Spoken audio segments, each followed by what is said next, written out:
Hi, this is Kumar Singh from Design Analytics LLC and welcome to another episode of Maverick Mondays. Well, the Maverick idea that we are going to discuss today is around this specific topic, which is basically the Indian government launching the findings or sharing the findings of its initial probe into the Air India 787 crash that happened in Ahmedabad, Gujarat. Right? Now, just exactly like last week, I was going to share actually a truly maverick idea around brain-computer interface. Then last week we had the Texas flood, so I had an idea around that. So I pushed it this week. This week something came up again, which is this. So I have to push the brain-computer interface thing for next week. But a quick revisit to the last week, right? After I published that, a very fundamental idea, a very rudimentary approach where you can use technology to issue early warning. It seems like there was some form of early warning issued, probably through phone, which was ignored, right? Now, if you have an early warning system which is manual interface with technology like the one I suggested, it becomes difficult to ignore versus phone. I'm not sure what the exact early warning system was, but any advanced technology, right? I mentioned last week that there can be 5 different levels of advancement. Any advanced technology will fail if people ignore the warning, and that's why there should have been a separate team to kind of come into action with the initial warning. And that's the reason I keep on saying that there has to be an element of people, processes and technology to make any such initiative successful. Now, coming back to our today's topic, right? So we know what the finding of the report is, that both the fuel flow switch to the engine were cut off, right? Now, as you can see here in this video, there are sufficient number of mechanical safeguards against doing that, right? So that accidentally it cannot happen, both the switches getting into off position. There is also an electronic safeguard in advanced aircrafts like 787. But first, let's look at the mechanical ones, right? It kind of ensures that you do not just bump into that switch and the switch will turn off, right? The electronics ones are, let's hold on to that for a while, right? So based on this, right, you can basically conclude that there are only 2 things that may have happened. There's a pilot conversation audio too, right? So only 2 things could have happened. One is someone intentionally flipped those 2 switches into off position, or some kind of mechanical malfunctioning happened in the aircraft that flipped those 2 switches to off position, right? I'm not going into the debate of what could have happened. My maverick idea is around, if that ends up happening during a critical time, why cannot we use technology for that? And while trying to understand and research that, I figured out that there is an electronic system in aircraft, more recent aircrafts like 787, which is supposed to prevent that from happening. So essentially it's supposed to prevent fuel flow cutoff, right? Under certain conditions, where like certain conditions are met, like throttle position, engine status, weight on wheels, things like that. Now in this case, during takeoff, obviously the throttle, even though if it's not full throttle always, there is significant amount of throttle that was coming into play, right? So that electronic system obviously did not come into play.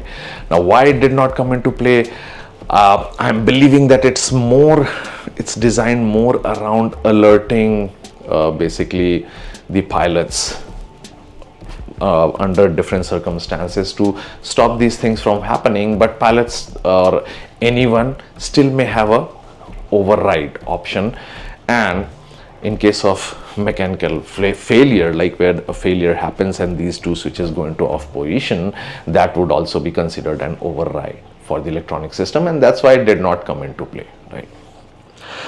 And that is where we get into the crux of today's episode, right?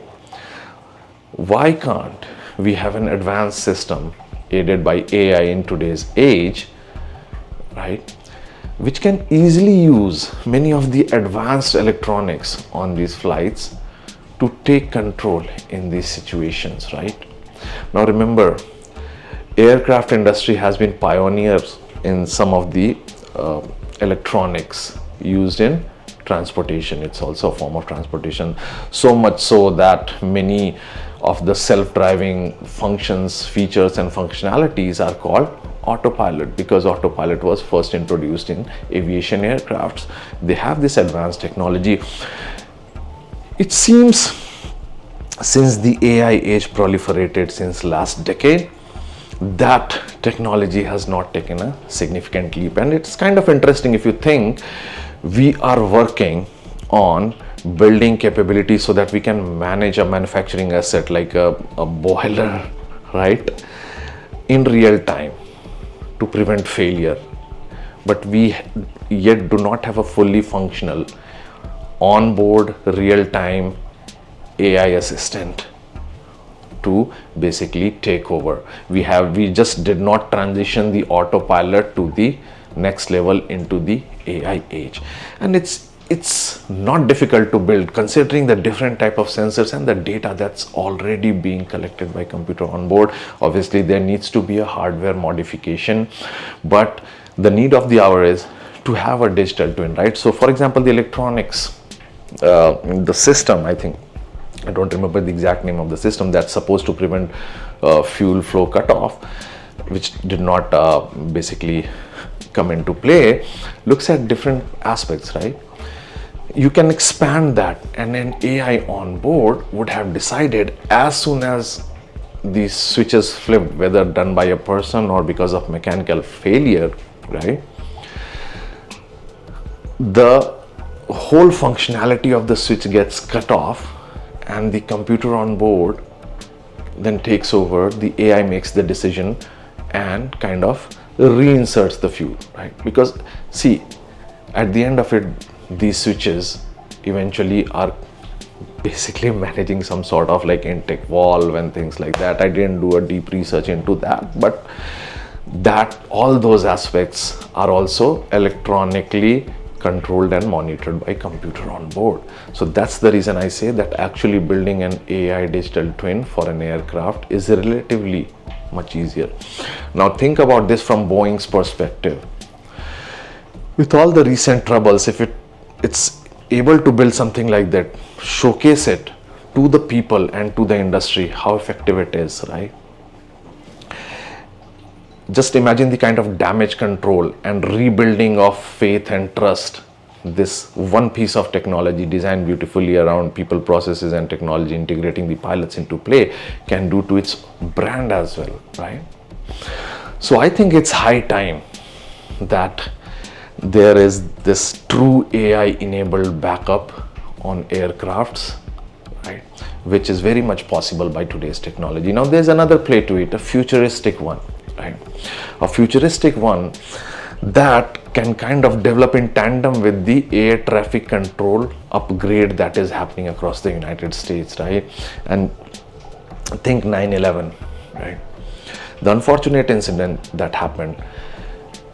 Approximately 10 years from now, if you start building up and thinking and developing around it, you could have a functionality where in case of national emergencies, where you know that there may be planes like flying ready to just fly into buildings, a centralized command and control will have the ability to tap into the computers on board these planes and take the control, cutting the pilot off. Obviously there is another aspect that someone may hack into that kind of system. That fear will always be there as we become more and more digital, but that's another path, right? And that's the reason having a centralized AI brain on the aircraft, real-time AI brain, real-time digital twin is becoming an imperative. Thanks for watching. I will see you again tomorrow with an episode of Tuesday Trivia.